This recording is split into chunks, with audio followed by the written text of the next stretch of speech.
Сайн байцгаана уу? Та бүхэнд энэ өдрийн мэндийг хүргэе. За тэгэхээр өмнөх хичээлээрээ бид нэр план зургийг хэрхэн яаж зурах болон цонх хаалганы тэмдэглэгээ хийж цоолтыг яаж хийх талаар үзсэн байгаа. За тэгэхээр өнөөдрийнхөө хичээлээр зөвмөрөө дөрвөн талын харагдах байдлыг яаж зурах талаар хичээлээ заах гэж байна. За тэгэхээр дөрвөн талын харагдах байдлыг зурхад хамгийн гол хэрэгтэй зүйл мань бол энэ план зураг байдаг байгаа. За тэгэхээр план зургаа дөрвөн хэсэг болгож копиж тавина. За тухайн копицын дөрвөн хэлбэрээ дөрвөлнгийн ротет хийгээд дөрвөн өнцгөөс нь хараг. За тэр шин чанар руу бүгдийг сонгож аваад ротет хийгээд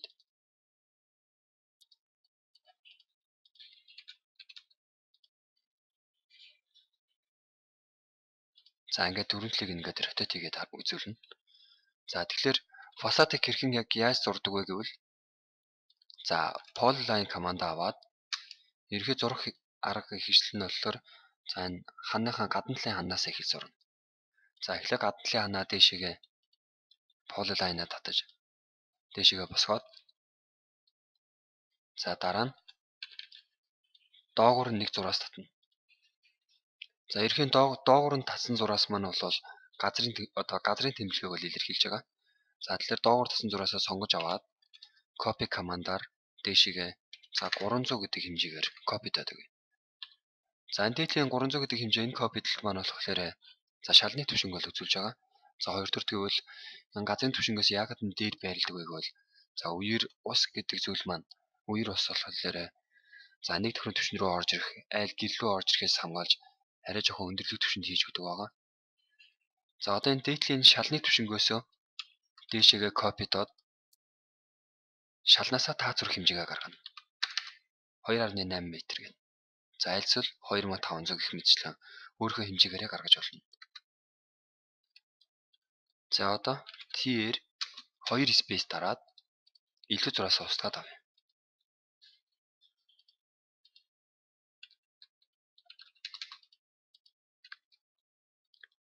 За ингээд үндсэн уртлаас харж байгаа гадна талын хан маань бэлэн боллоо. За одоо энэ чинээс дээврийн байгуултыг хий. За энийг мөн адил дээшээгээ 200-аар copy тавьдаг. За энэ 200-г бол ерөнхийдөө за энэ план зураг дээр фасадн дээрээ нөгөө дээврийн хавтан гэж тооцож байна. За одоо гурвалжин шувуун дээвэр буюу гурвалжин дээвэр хийцгээе. Polyline аваад за яг энэ таасны түвшингээс аваад явуулъя. За эхлээд энэ зүүн тишээгээ гаргаж байгаа энэ илүү гаралт маань бол дээврийн илүү гаралт буюу ус аялах хэсгийг хийн. За тэгэхээр тэрийг 300-аар тооцоод ич. За тэгээд дээшээ чигийг заагаад ерхий яг дээврийн зузаанаа 150-аар тооцоод хий. За энэ хэсэг маань бол за энэ зүүн талын энэ хэсэг маань бол дээврийн илүү гаралтай хэсэг.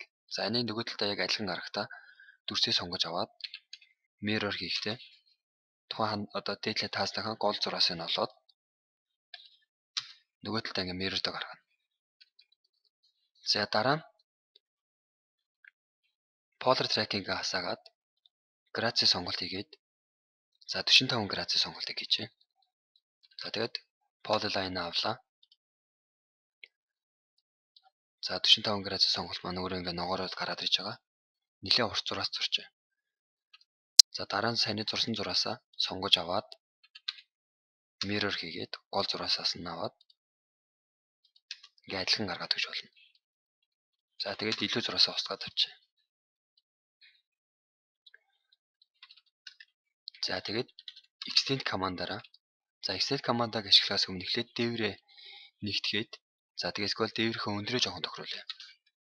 За ерхий дээврийн маань өндөр одоо за 3350 өндөрт байрласан байна. Тэгэхээр энэ бол нэлээд өндөр байрлаж байгаа болохоор энийг дахиад жоохон доошлуулж арай бага градустай болгохдоо за хэмжээ өгөж хийгдвэл. За хэмжээ өгч хийхдээ за эхлээд доороос нь гол цагаас авлаа хэмжээгээ өгнө. 2 м-т байрлуулъя. За дараа нь S space буюу stretch командаараа дээврээ жоохон доошоо болгож өгнө. За ногоон хүрээнд маань дээврийн маань яг үзүр хэсэг орсон байна. За тэгээд space-ээ дарлаа. Яг дээврийнхээ үзүрээс аваад 2 м дээр ингээ авчиад тавиад. За одоо илүү зураасаа устгаад одоо дээврийнхаа зузааныг хий. Тэгэхэд join command-аар дээврийг гурвалжин дээврээ за нэгтгэж өгөөд за дараа нь offset command-аар 150 гэдэг хэмжээ өгөөд за ингээд дотгошоогоо 150-аар offset хийгээд дээврийнхаа зузааныг гаргаад авлаа. За одоо ex space буюу одоо extend command-аар зураасуудаа сунгаж өгнө. За тэгээд trim command-аараа илүү зураасаа тастаад авчихна.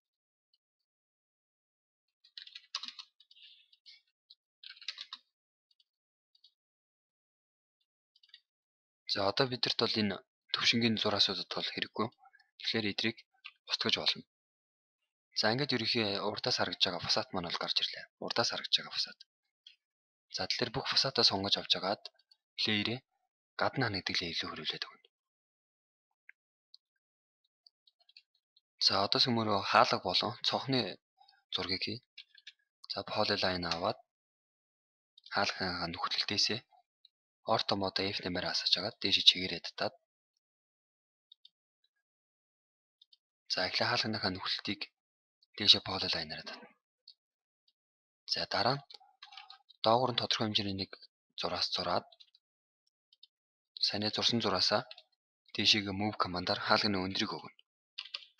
Хаалганы өндрийг 2200 гэдгээр өгчээ. За тэгээд TR space гэж тарж агаад илүү зураасуудаа арилгаад өгнө. За ингээд ерөнхий хаалганыхаа нүхтэлтийг хийжлээ. За одоо цонхны нүхтэлтийг хий. Цонхоо мөн адил хаалга хийсэнтэй адилхан булангаас нь дээшээ татаад за тэгээд доогуур нь бас нэг зураас зураад ерөнхий доогуур зурсан зураасаа одоо дээшээгээ жоохон мөвлж өгнө. Энэ маань бол цонхны тавцыг үзүүлж байгаа. За тэгэхээр тавцангийн өндрийг 400-аар гаргаад өгье. Тэгэхээр шалнаас тавцан хүртэл 40 см зай гарлаа.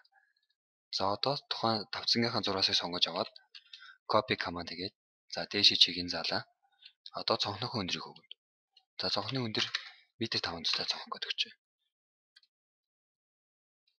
За одоо fillet command-аараа F space дараад multiple буюу энэ M space-ээрээ өнцгөр холбож өгнө. За өнцгөр холбоод даваа бас нэг тал нь юу гэхээр бүгд нийлбэл нэг төрөс болчихж байгаа. За тэгэхээр offset command-аараа одоо RAM-ны зузаа өгнө, цонхны RAM-ны. За RAM-ны зузааныг 60-аар өгчээ. План зурган дээр бид нар 60-аар хийсэн болохоор энийг 60-аар өгч байгаа. За тэгээд дотчоо чигийг загаад маус нэгээ дараад за ингээд ерөөхдөө нэг цонх маань бэлэн боллоо. За дээгүүрээ онгодог, доотлол нь онгодог гэсэн тийм татлагаатай цонх үзүүлээ гэвэл polyline аваад за эхлээд дээгүүр нь татчихагаад татсан зураасаа доошоогоо move хийж дийлэн цонхныхоо за өндрийг нь гаргана.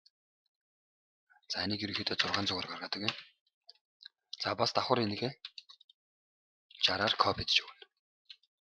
За тэгээд илүү зураасуудаа устгаж аваад за ингээд цонх маань ерөөхдөө дээдлэн онгодог, доод нь онгодог гэх тиймэрхүү нэршилтэй цонх боллоо. За энэ бүгдийг одоо join command-аар бүгдээ сонгож аваад space дарахад доторх бүх дөрвөлжин дүрснүүд маань нэг багц орчтой нийлнэ. Нэг дөрвөлжин дүрс орж нийллээ. За одоо offset command-аараа 10 гэдэг хэмжээ өгөөд за энэ хоёр цонхныхоо хоёр хэсгийг дотшоог 10-аар copy mirror одоо offset command-аараа. За энэ ямар учиртай вэ гэвэл энэхүү дотор талын зураасаараа одоо цонх гэдэг зүйлийн шилийг нь байгааг нь илэрхийлж байгаа. За тэгэхээр энэ хоёр зураас сонгож аваад за цонх гэдэг layer рүү хөрвүүлээд харин RAM-удаа сонгож аваад за цонхны RAM гэдэг layer рүү өгнө. За ингээд урдаас харагдж байгаа байдал маань бэлэн боллоо. За план зурган дээр маань шат гэдэг зүйл байна. Тэгэхээр шатыг энэ хийж өгөхдөө за эхлээд ерөнхий харьцааг харна. За яг энэ чи байрлаж байна. За тэгээ polyline-аар дээшээ татаж зураад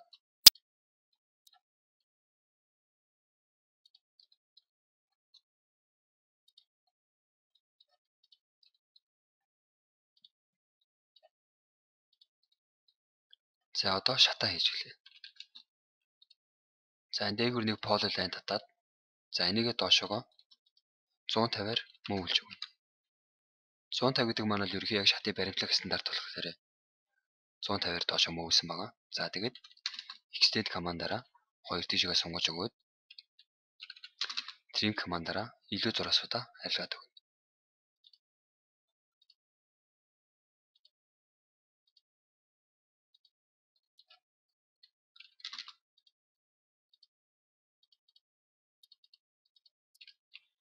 За ингээд шат маань бэлэн боллоо. Тухайн шатаа бас сонгож аваад шат гэдэг лээ илүү хөрвүүлж өгнө.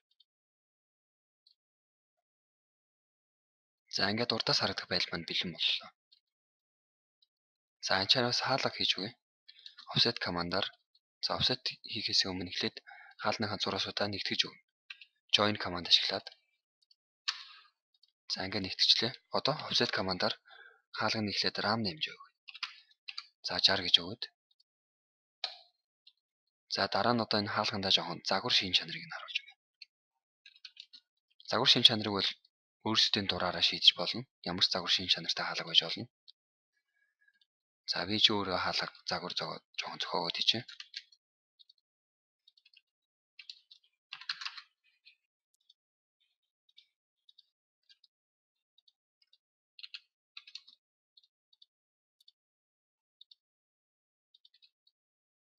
За ингээд загварыг шийдээд өглөө.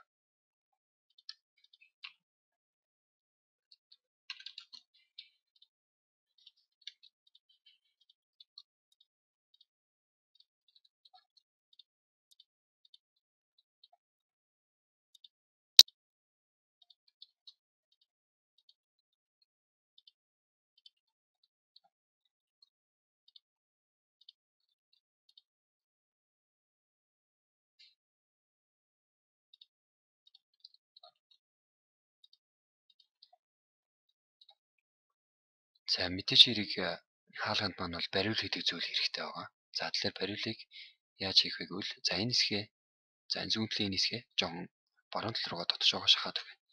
Тэгэхийн тулд yes space буюу stretch командаа аваад за зүүнтлийн хэсгээ орууллаа. Space дарлаа. Дотшоогоо чихийг заагаад за тэгээд энэ дотроо circle командаар за бариул хийж өгөх бүрхий бариул. За бариул хийж өгөхдөө за эхлээд ерөнхийдөө бариулынхаа за энэ хэмжээг ингээ гаргаж авна. За тэгээд бариул маань хаалганд яг хэдэн өндөрт байрлах вэ гэвэл ерөнхий стандартаар бол 800 өндөрт байрладаг байгаа. За ингээд дээшээ 800-аа мөвлөөд хаалганы бариулыг хийгээд өглөө. Одоо хаалгаа бүгдээ сонгож аваад хаалга гэдэг лээ илүү хөрвүүлж байна. За ингээд уртлаас харах фасад маань ингээд дуслаа.